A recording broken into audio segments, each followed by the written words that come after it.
morning, boys and girls. Good morning. My name is Mrs. Levingood, and we have with us Mrs. Wilson and Mrs. Rhodes, and we are talking about agriculture. Who can tell me anything at all you know about agriculture? Yes, darling, what can you tell me? Agriculture is like farming. Agriculture is farming. Very good. What do farmers do, boys and girls? Somebody tell me something about farmers. Something about farming. Yes. They plant crops. Something else? Yes? They use their animals to fertilize the crops. Okay, sometimes they use the animals to fertilize the crops. Yes. Something else? Boys and girls, what do farmers do with those crops they grow? Sell them. Sell them. Who do they sell them to? Like farmers market and stuff. Farmers markets, yes.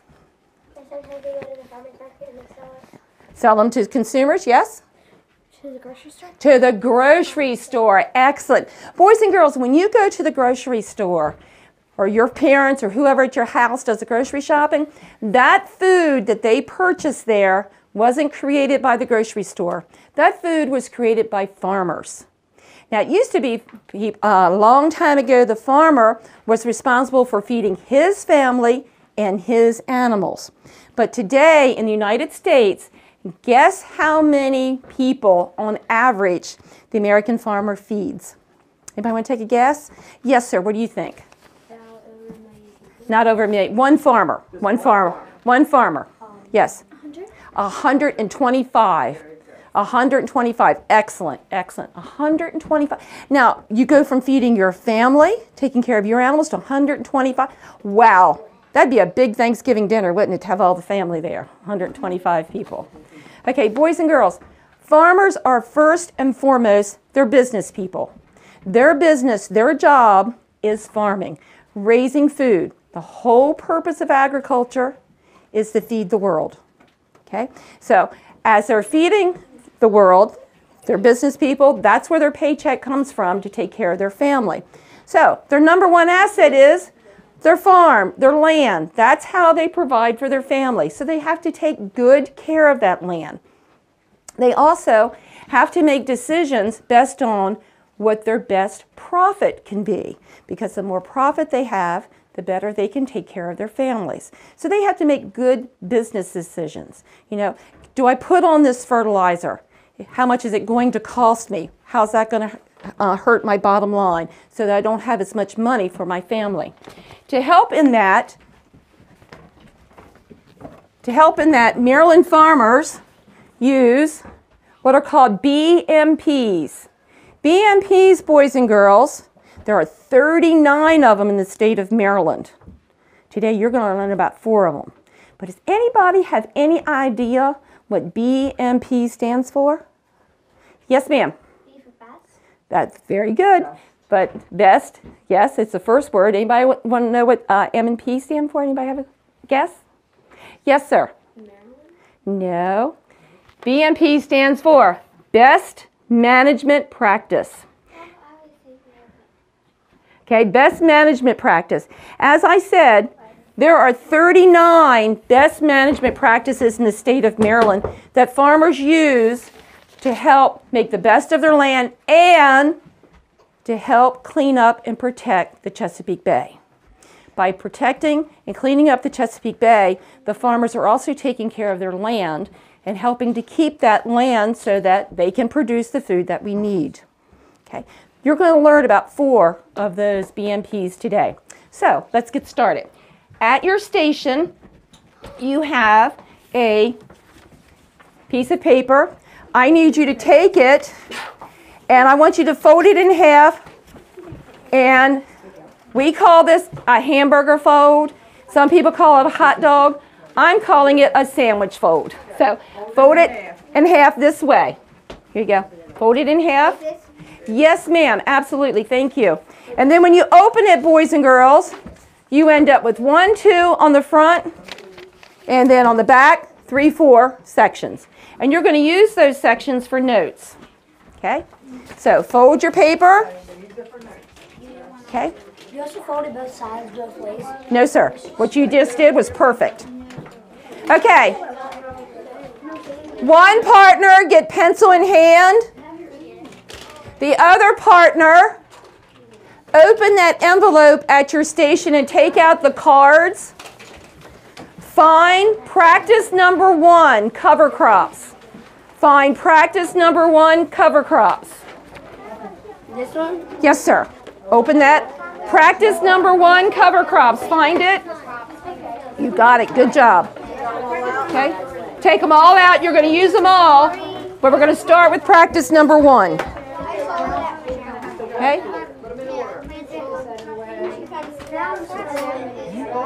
Yes. The small page. Yeah, what? I don't have a small page. You're working together.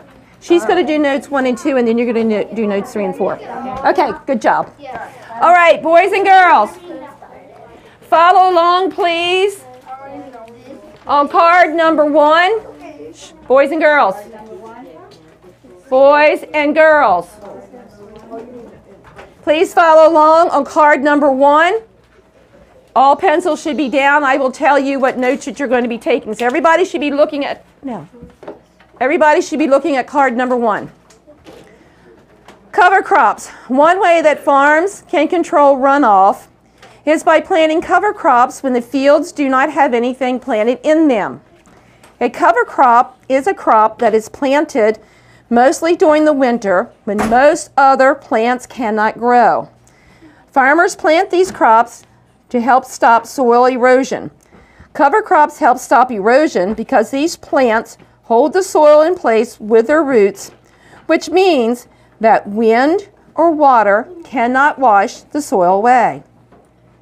Cover crops also help to increase the organic matter in soil, which increases soil health. Some cover crops add nitrogen to the soil. Nitrogen is needed for crop growth. Cover crops can be harvested in the spring as a food source for livestock, or they can be mowed and tilled into the soil. Cover crops are also called green manure and living mulches. They're called green manure because they provide nutrients to the soil, much like manure does. Living mulches are cover crops whose roots prevent soil erosion. Okay, let's talk about 2 things. What do I mean when I say runoff, boys and girls? Who can tell me what I mean? Yes, sir. Extra water. Extra water, and what does that, pardon me? Extra water that you don't need. Extra water that you don't need, or water like in a heavy rain that we've gotten so fast that the earth doesn't have time to absorb it, and it runs off. When it goes across the land, it takes anything with it that's in its path. It could be the farmer's topsoil. It could be fertilizer that he has just put on that hasn't been absorbed yet. It could be plant matter after the crop has been harvested and you've got residual pieces of the plants, soybeans or corn left out there. All that could end up in the ditch, to the stream, to the river, to the Chesapeake Bay. Okay? So farmers, to help prevent that, plant cover crops. So on your piece of paper, on one of the blocks, write cover crops, and I'm going to tell you what to write. In the first paragraph, the second sentence, first paragraph, second sentence. Crop that is planted when most other plants cannot grow. That's your definition. Crop planted when most other plants cannot grow. That's out of that second sentence in the first paragraph. Okay, boys and girls, now we need to know where on the farm do you find the cover crop. You find the cover crop, boys and girls, in the field where the cash crop grew. So it's on your note, right. In the same block. In the same block, right. In the field where the cash crop grew. Now, boys and girls, that cash crop is how the farmer makes money. Right now, farmers are planting their corn, soybeans. Where? Okay, in the fall, they'll harvest that corn and soybeans and sell it. That's their cash crop. Behind that, they will plant small grain. Whether it's wheat, rye, or barley, they will plant that in the fall. And that's their cover crop. Prevents the runoff and the soil erosion. Practice 2. We're on practice 2. Buffer zones. Write it on the top of your next section. So the next section, write buffer zones. Buffer zones with trees, grasses, and/or shrubs. Farmers need to protect their land against wind and water erosion. Farmers plant buffer zones, which are strips of grass, between a field and a water body. These buffer zones help to catch any runoff, water, or waste from the fields. This helps to decrease the amount of dirt that can get into and pollute the water. Buffer zones can also be trees and shrubs planted along the waterways to help keep soil from eroding. These plant roots hold the soil in place and slow the rate at which water flows into waterways. Tree and shrub buffer zones also prevent wind and eroding soil. Okay, for your notes, boys and girls, if you look in the second sentence, first paragraph, it says strips of grass between a field and a water body. Tells you what it is and where it is. You can really see this now out in the countryside as you're riding. You'll see a field, a nice planted field of corn. Then you'll see a strip of grass, weeds, and trees. Then you see a ditch. Then you see a strip of grass, weeds, and trees, and then the corn crop again. Okay, it's not because the farmer got lazy and said, I'm not going to plant all this field. I'm going to stop right here and turn around and go back the other way. No. And it's not because he ran out of seed and couldn't plant all the way to the ditch. It's because it's a safety zone. That is the area that can catch extra nutrients from the field, plant matter from the field, soil from the field caused by runoff. Okay? The plants in that buffer zone can absorb those nutrients and use them, and it stops things from going into the ditch, into the stream, into the river, and eventually ended up in the Chesapeake Bay. Okay? So it's a safety zone. Also, in that safety zone, boys and girls, we do not plant fruit trees because fruit trees require pesticides and fertilizer. No fertilizer, no pesticides, no herbicides in the buffer zone. Practice 3, it's time for the other partner to write. So you're in block 3 now. Block 3. Boys and girls, you're doing a fantastic job of listening and following directions. Good job. Good job. Okay. Go ahead and write fencing in block 3. Fencing. Farmers put up fences around streams, rivers, and ponds on their property to keep livestock out of the water. It is important for farmers to keep livestock out of water sources because livestock can disturb the banks and cause the water to become muddy and full of dirt. Livestock can leave waste, which adds excessive nutrients to the water. An overload of dirt and waste can pollute the water, making it an unhealthy habitat for fish and other aquatic species. It is extremely important to protect water sources because they serve as a vital source of drinking water. Water from polluted sources can also run into the ocean and harm sea life. Okay, boys and girls, your note for that is, look at that very first paragraph, very first sentence. Fences around streams, rivers, and ponds on their property to keep livestock out of the water. At your station, look at the picture on the clipboard. You see that long yellow strip on there on the Chesapeake Bay? That is a sediment plume. That sediment plume, boys and girls, came out of the sediment pond behind the Conowingo Dam. That was caused by a tropical storm.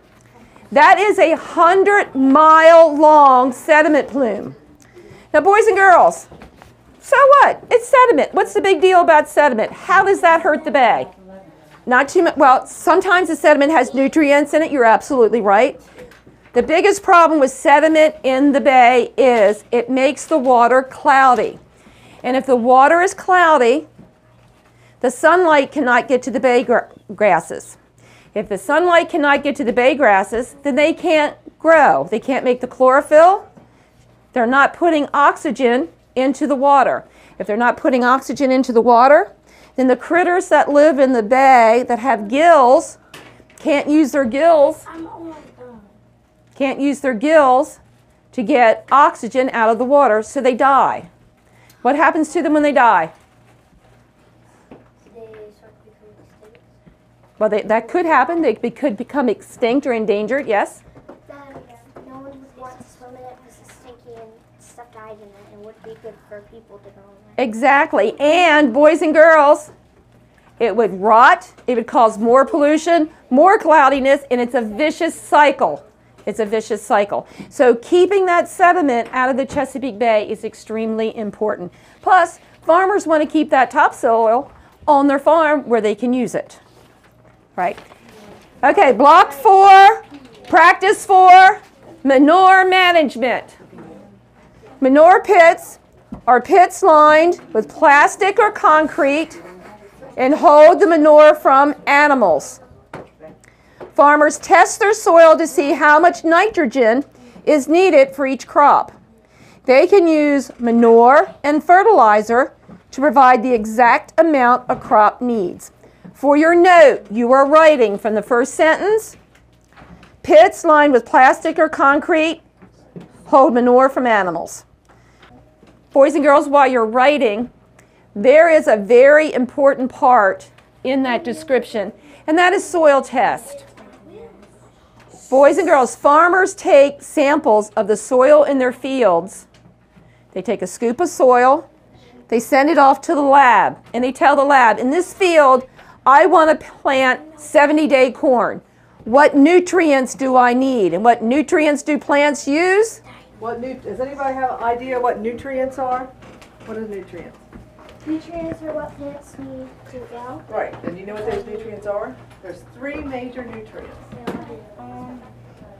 I forgot. Nitrogen, phosphorus, and potassium. There you go. So when we talk about nutrients, we're talking about fertilizer, and we're talking about manure because they all have nutrients in them to make plants grow.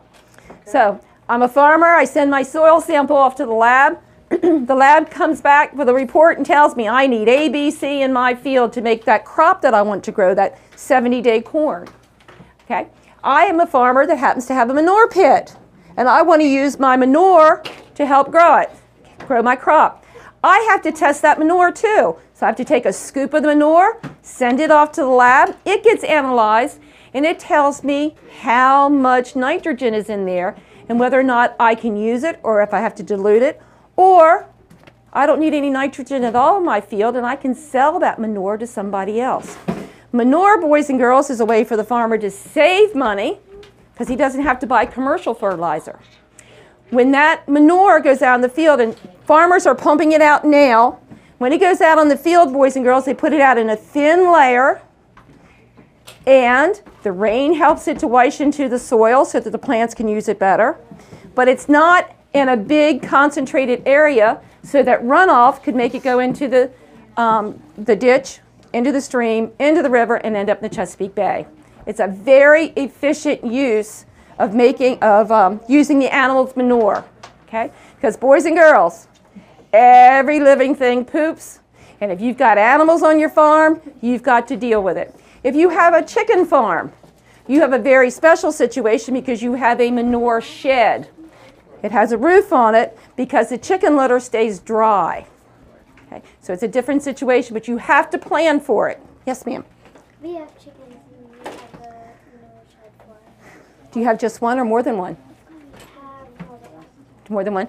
Boys and girls, the manure pit sounds disgusting, and when the farmer's putting the manure in, like in the morning after they're done feeding the cows, it does smell pretty bad when the top gets disturbed. But I have been at many farms, and that manure pit doesn't smell as bad as some baby's dirty diapers. Okay?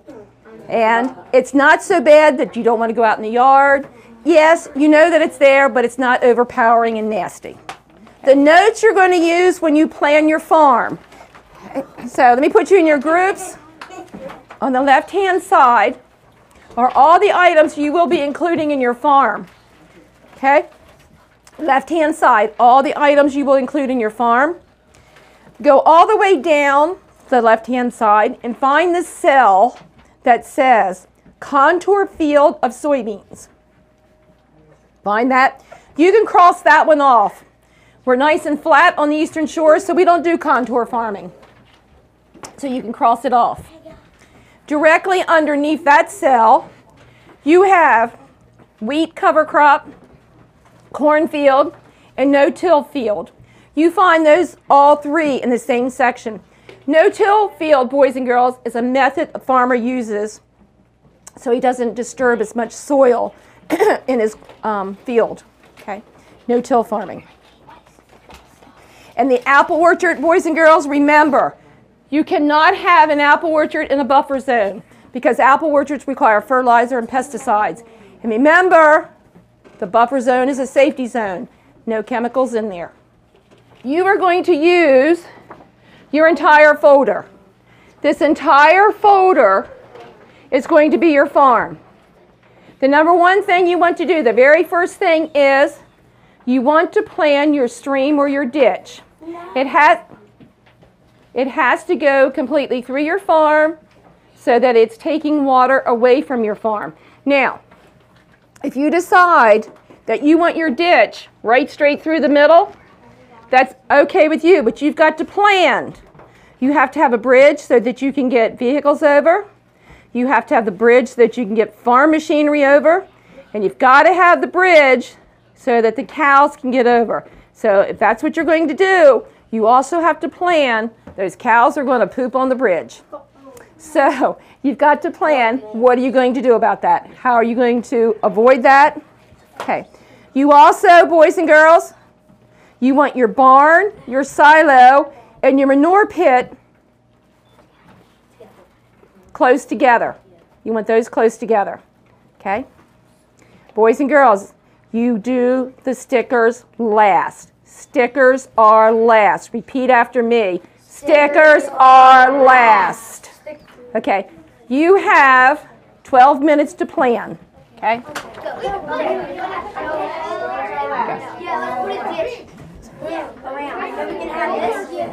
As you put the item on here, check it off. Okay? Also, make sure you put the names of everybody in your group up there. Okay? What you need to do is decide where you want your stream to be. And once you get the stream in, it's the best thing to do is go ahead and put your buffer zones on both sides. Okay? That way you've got that done and you don't have to go back and put it in last. Good. No, we'll do the barn right here. I think we can put it in the middle of the farm so we can spread out all our stuff. Okay, so let's put the farm right there then. Put a B for barn. Okay, what's next on the checklist? Silo. Hold on, what's next? What needs to go closer to the farm? Farmhouse should be right there.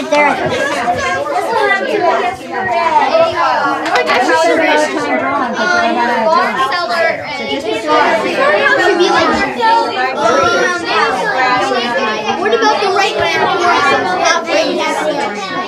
I think we can. I actually think that yes. Put it next to it. Put it next to the farmhouse so they don't have to like walk all across the fields and stuff. Making excuses. Okay, how you coming on your farm? Like around here with the silo next to it.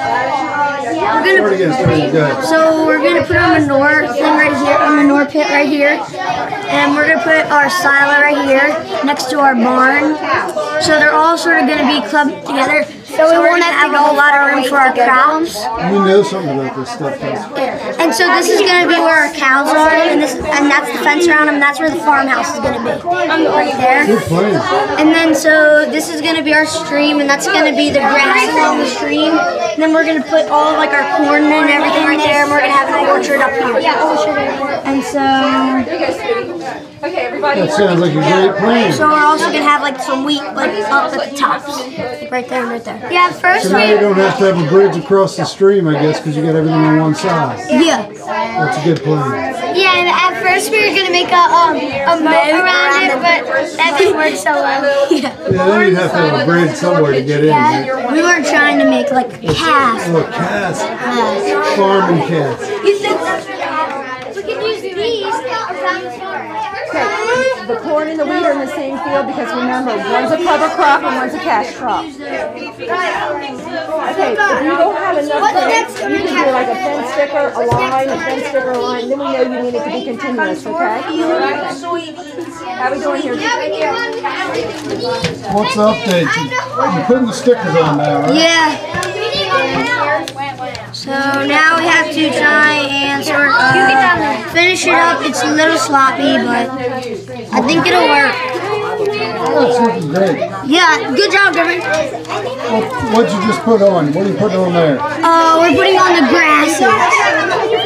That's Buffer zone graphics. By special request of your teacher, turn your farms over to the blank side and write the names of the people that worked on that farm. You are critiquing your classmate's farm, and this is what you're looking for. Did they use those 4 BMPs, and did they use them correctly? Did they use all 4, and did they use them correctly? They may have done their farm totally different from what you did, totally differently from what you did, but that's okay as long as they applied all 4 BMPs and they did so correctly. So here you go. You're going to look at this one. Give me yours. Here you go. Take this one. Buffer zones, they got that. They've got cover crop, got that. And their cows are, well, Why do they have the cow all the way down here? that was a mistake. They meant to have them all up here. Well, I guess they ran out of room. Yeah, okay. Maybe this. I think they did good. Right, but they did all 4. They didn't do them the way that you would, but they have all 4 done right. Does anybody have a farm in your hand at the moment where all 4 BMPs were used correctly? Everybody's hand should be up. Everybody's hand should be up because all of you did it correctly. You did it differently, which is absolutely fine because nobody does it all the same way. But everybody used all 4 BMPs and you used it the right way. Pat yourselves on the back. You did a good job. Good job. Excellent. A farmer, or the farmers of the United States, help produce everything that you see on the side of the walls. They produce things that go into plastic, leather, food and fiber, toothpaste, cosmetics, fire tires, cars, computers. Everything is some product that is produced on a farm goes into all of those products that you use every day. Your shoelaces, your socks. Somebody tell me something you learned today about agriculture, about farming, about BMPs. Yes, ma'am. That most every product is made from a farmer. There's a lot of agriculture products and a lot of things we use. Everybody is responsible for the environment. Everybody, we all live in the environment. It's not just farmers. Okay? Farmers follow the BMPs. Consumers need to be following those too. If I'm a consumer and I've got a weed growing in my driveway and it's annoying me, I can go to Walmart or I can go to Lowe's and I can buy some Roundup and I go home and I say, weed, you're leaving here, and I can spray that weed. I come out the next day and that weed is still there. Well, I'm going to get that weed, so I'm going to spray it again. I come out a third day and that weed is still there. I spray it again. I do it every day for the 7 days, and I come out the 7th day and my weed's dead. Well, finally. Oh, and I look at the directions, and the directions say it takes 7 days to kill the weed. So guess what I've done? I've done 2 things. Number 1, I've put chemicals into the environment that I didn't need to. And number 2, I've wasted my money. And all I needed to do was read and follow the directions. Those chemicals are fine, boys and girls. They are developed for a purpose, but they should be used correctly. You don't overuse chemicals and you don't overuse fertilizer, and that's the way you protect the environment. All right, boys and girls, I'm very impressed. You listened, you followed directions, but most of all, you worked very well together. Excellent job. Eyes on me. Eyes on the ceiling. Thank you for coming to visit us today. You did a great job. Eyes on the floor. Look to your teacher. She'll tell you more. Hi, I'm Fred McNeil. You're watching QAC TV. We're at Kennard Elementary School, right in the heart in Centerville. I'm with Jenny Rhodes. Jenny, I just left a room full of, or this room right here, full of kids having a wonderful time. What the heck's going on in Kennard today? Kennard Bay Days has been going on for the last 3 days. So one of the teachers here, Beth Brownlee, coordinates the whole effort. And it is to bring kids in to teach them about the Bay. And part of that is certainly about agriculture, and that's what I do with the University of Maryland Extension. I'm the Extension Educator for Ag and Natural Resources. So we think it's very important for kids to learn about agriculture in the Bay Day program. And what was we came in as a wonderful event. They all were making, it looks like farm communities. What were they doing that? They were learning about best management practices. We call them BMPs. And what we did, we partnered with the Maryland Ag Education Foundation, had them bring in this wonderful trailer that you saw today for kids to learn. Beautiful facility. Yeah, so it's a great learning environment for kids. It kind of gets them out of the classroom and gets them excited. Oh, they were having a wonderful time. Looked like they each made farms, and then one of the other instructors tied in the ecological issues about how farmers produce so much in our society and how it's important we protect them. It looked like a fun event and a good learning event. Yes, it was a very good learning event. The kids were very engaged. That's great. Now, Jenny, who are these two characters you got with you here? Two characters. This is Sherry Levengood. Sherry, I'll let you introduce yourself and tell a little bit about yourself. I am a retired teacher from Talbot County. Congratulations, and thank you for serving the community for probably 30 plus years. Thank you very much. And I am an educator with the Maryland Ag Education Foundation. I go all over the state in one of our 3 labs teaching about agriculture, hands-on science activities with students. And great. And the activity we saw, like I was telling to Jenny, we just saw was terrific. Right? It's one of our favorite ones. In fact, we like it so much it is in all 3 labs. Sherry, before I go to that character to your left, tell us what's on the walls here. These are neat little displays. These are examples of agricultural products that are used throughout the day. Almost everything you use in life has some aspect of agriculture in it. You can even buy kitchen countertops made out of soybeans. A farmer can even plant his soybean crop using Well, you guys using gave me a pen at the county fair that was made out of corn. There you go. Yeah, it was great. A farmer can even plant his soybean crop using a planter made out of soybean plastic. And you're impressing the kids with the fact of the importance of agriculture to our society all around the world. Well, not only that, also using agricultural products to substitute for non-renewable natural resources like crude oil. Okay, great. And Connie Wilson, step up the bat. Okay. Now, we want you to know out there, the reason I wear a hat, Connie cut my hair for about 20 or 30 years while we taught together. Since she's been gone, I've had to cover my head. I can't get a good haircut. Connie, so what are you doing? You're helping with the program? I'm a volunteer. Terrific. And I sit on the MAFE board, Maryland Agriculture Education. Been there since I retired from school. And I help out fundraising and supporting our teachers when they're in the area. And we all appreciate, Jenny, the whole effort looks terrific, okay? Is there any way you can get Connie to cut my hair again?